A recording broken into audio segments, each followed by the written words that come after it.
Hey guys, welcome back to my channel. Myself Prachi and होने वाली CM Ranchi. Guys, आप लोग का हमारे चैनल पे बहुत बहुत स्वागत है। और आज की वीडियो में हम लोग डिस्कस करने वाले हैं क्वालिटी कंट्रोल कॉस्ट। तो चलो वीडियो को स्टार्ट करते हैं। Let's get started. Guys, quality control जो होता है ना, उसमें अपन क्वालिटी जो होती है ना, हमारी प्रोडक्ट, कोई प्रोडक्ट है, ठीक है, ये प्रोडक्ट है हमारा। अब गाइस, जो एक प्रोडक्ट है हमारा ए नाम का, उसकी क्वालिटी को अपन जब बहुत सारी चीज़ों में मेजर करते हैं, ठीक है, बहुत सारे इंस्पेक्शन और फिर सर्च ये सब करते हैं, और फिर उसके बाद कोई प्रोडक्ट ऐसे फाइनल होता है, ठीक है, क्योंकि गाइस ब्रांड बनाने के लिए बहुत ज़रूरी होता है कि उसका जो क्वालिटी है वो बहुत ए प्लस हो। ठीक है, अगर आप समझ लीजिए ना कि आप केक खरीदने गए हो, ठीक है, बर्थडे केक, और फिर उसका क्वालिटी उतना अच्छा नहीं रहेगा, तो क्या आप डब्ल्यू शॉप पे जाओगे?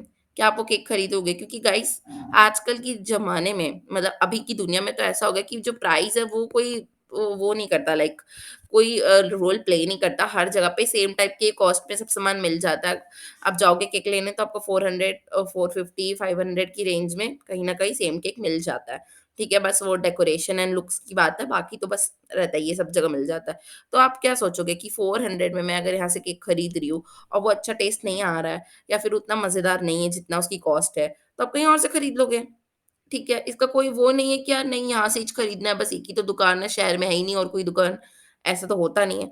ठीक है, तो इसीलिए गाइस क्वालिटी बहुत ज़्यादा मेजर रोल प्ले करता है। अगर आपके पास एक बार कस्टमर आ गया तो आप अपनी क्वालिटी से उसको ऐसा इम्प्रेस कीजिए कि डबल भी वो आपके पास ही आए। जैसे कि गाइस आप हमारे चैनल पे पूरी 30 क्लास नंबर 30 है और हमारी क्वालिटी अच्छी होने की वजह से ही तो आप पूरी 30 क्लासेस देख के आए हैं ना।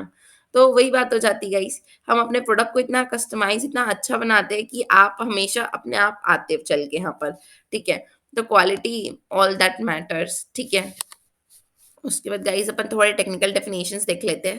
गाइस, जो क्वालिटी रहेगा आपका, ठीक है, क्वालिटी केयर परफॉर्मेंस करता है रिक्वायरमेंट को, ठीक है, जैसे कि आपकी कोई भी रिक्वायरमेंट है, स्पेसिफिकेशंस है, उसको वो उस चीज़ पे खड़े उतरेगा, मतलब उस चीज़ पे आपको दिखाएगा कि हाँ मैं परफेक्ट हूँ करके।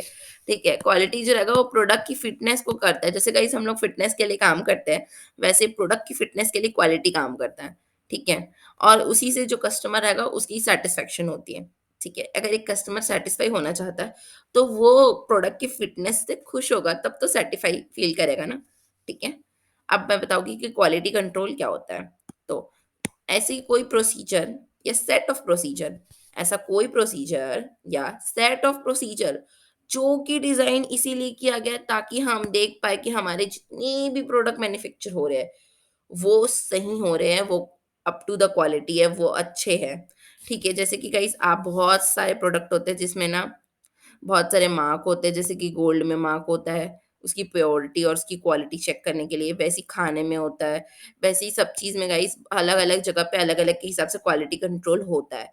गवर्नमेंट करवाती फूड्स, ज्वेलरीज़ और जहाँ पे गवर्नमेंट को ज़रूरी लगता है, ठीक है? वैसे ही जो मैन्युफैक्चरिंग करते हैं, जो लोग मैन्युफैक्चरिंग में इन्वॉल्व रहते हैं, उन लोग भी उनका अलग से क्वालिटी कंट्रोल डिपार्टमेंट रहता है और उस डिपार्टमेंट के अंदर उनके पास ऐसी सेट्स ऑफ प्रोसीजर्स रहते हैं जो सिर्फ़ और सिर्फ़ प्रोडक्ट की क्वालिटी और उसकी फिटनेस पे ध्यान देते हैं। जैसे कि गाइज़ को कुछ-कुछ लोगों के घर में जिम होता है, तो वो जिम किस लिए होता है? ताकि वो हमारी बॉडी की फिटनेस को ध्यान रख सके। वैसे ही हर बहुत सारी मैन्युफैक्चरिंग कंपनी, इंडस्ट्रीज़ जो होती है, उनके पास उनका अलग से क्वालिटी कंट्रोल डिपार्टमेंट रहता है, जो प्रोडक्ट की फिटनेस देखता है। वो लोग क्या करते हैं, पहले ना सेट कर लेते हैं कि इतनी-इतनी क्वालिटी का इतना प्रोडक्ट होना चाहिए और उसके सारे उसमें से चेक करते हैं। इसको आप गाइज़ एक अच्छे से एग्ज़ाम्पल से समझ सकते हो। जैसे गाइस आपको एक सर्कल करना है, ठीक है? अब आपको सर्कल करने में होती परेशानी, आप बार-बार सर्कल कर नहीं सकते, एक बार लकीली अच्छा सर्कल बन गया, तो आप क्या करोगे, इसको कट करोगे और as a sample, as a नाप, एज़ अ स्पेसिमेन आप क्या करोगे, उसको रख-रख के फिर सर्कल बार-बार करते जाओगे। तो उसके परफेक्ट सर्कल्स बनेंगे और सारे एक जैसे बनेंगे। वैसे ही गाइस क्वालिटी कंट्रोल जब करते हैं, तो अपन एक बेस्ट प्रोडक्ट चूज़ कर लेते हैं कि हमको ऐसा हमारा प्रोडक्ट बनाना है और फिर सबको वैसी कॉपी कर देते हैं और चेक करते जाते हैं कि बन रहा है कि नहीं वैसा। सो ईज़ी, जो नहीं रहता उसको अलग कर देते हैं, ठीक है? अब इसमें जो भी कॉस्ट इन्वॉल्व रहेगी, उसी को तो क्वालिटी कंट्रोल कॉस्ट बोलेंगे ना, it's just common sense. I hope guys आपके पास होगा वो, ठीक है? तो गाइस उसके बाद अपन हमेशा की तरह क्या करेंगे मैम, मेज़र करेंगे। क्वालिटी कंट्रोल को मेजर करेंगे। तो मैम अगर कोई भी आपने खर्चा किया है, कोई भी उसके ऊपर टैक्स एक्सपेंसेस पे किए हो, तो guys include it, just so easy. कोई भी गवर्नमेंट ने आपको सब्सिडी दी है, कोई भी सब्सिडी अगर आपको रिसीव हुई है, तो आपका फर्ज है, आपके दायित्व, आपकी ड्यूटी है कि आप उसको अमाउंट में से माइनस करोगे, क्योंकि इतना आप खर्चा बच गया ना आपका, तो माइनस कर दो। एबनॉर्मल चीज़ों को नहीं लेते गाइस, अपन पहले भी डिस्कस कर चुके हैं। कोई भी इम्प्यूटेड कॉस्ट होगी तो मैम नहीं लेते, याद हो गया मैम हम लोग को ये सारे पॉइंट्स, वेरी गुड गाइस। उसके बाद फिर कोई भी रिकवरीज हो रही है, आपके क्रेडिटर ने आपको दिया पेमेंट, रिकवरी हो गई ना आपकी, अब क्या बात करना है, आई मीन डेटर ने पेमेंट किया, आई एम सो सॉरी, ठीक है, आपके डेटर ने आपको पेमेंट किया, तो रिकवरी हो गई ना आपकी, तो माइनस कर दो। उसके बाद आपके पास कोई भी अगर फीस या पेनल्टी आपने पे की है, तो कैसी आपकी गलती है, आपकी गलती है, आपने पेनल्टी पे की, आपने गलती क्यों की करके आपने पेनल्टी पे की है। इसमें प्रोडक्ट का कोई रिलेशन नहीं है, तो उसकी कॉस्ट में आप इसको इंक्लूड नहीं करोगे, ठीक है। उसके प्रेजेंट कैसे करोगे, सेपरेट लाइन आइटम प्रेजेंट करने का इस बहुत ईजी है। सेपरेटली आप बता दीजिए कि मेरी क्वालिटी कॉस्ट इतनी हुई है, ठीक है। असाइन कैसे करोगे, मैम मैम हमारे ना प्रोडक्ट ए और बी का ही सिर्फ और सिर्फ इंस्पेक्शन होता है और सीओडी का नहीं होता है, तो ए और बी बेनिफिट ले रहे हैं ना, सिर्फ और सिर्फ उनके में असाइन कर दो, ठीक है। मैम मैम मशीन ना सिर्फ और सिर्फ ए के वजह से हुई लगी थी, बट ना बी को भी फायदा हो रहा है, तो ए की वजह से लगी थी और बी को भी फायदा हो रहा है, तो गाइस उसको उसके हिसाब से आप असाइन कर सकते हो, जिसकी वजह से लगी थी या दोनों का अगर फायदा हो रहा है तो बेनिफिट रिसीव के हिसाब से, ठीक है।